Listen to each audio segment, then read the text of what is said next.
потеряют свою значимость и станут только формальными, и приоритетом будет только интересы простых людей.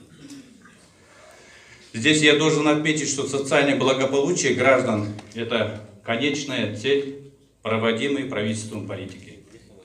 Во-вторых, внедрение цифровых технологий создает большие возможности для роста региональной и глобальной конкурентоспособности наших рынков.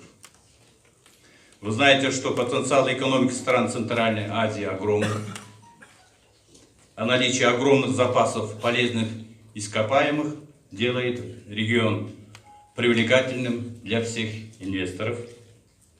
Кроме этого, конкуренция на мировых товарных и сырьевых рынках в перспективе будет все более нарастать. Поэтому эффективное внедрение цифровых технологий сыграет самую ключевую роль.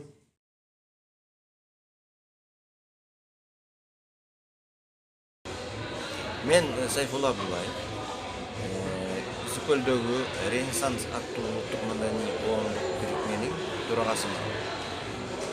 Бүгүн мына бул жерде Датаком деген 2 күндүк конференцияга катышуу үчүн келип бул жакта регистрациядан өтүп мына бул жактан азыр конференциянын алдында турабыз.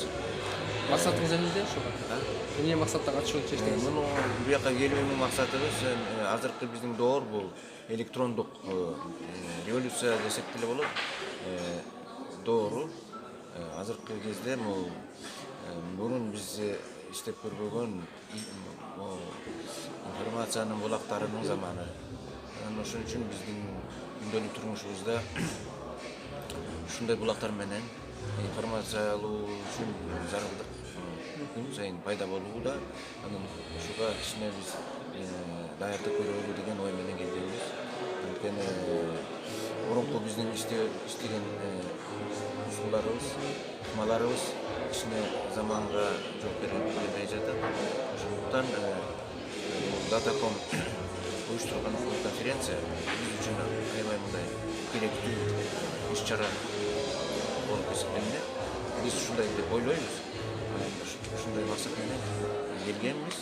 Мен ойлойм, биздин ушундай өткөн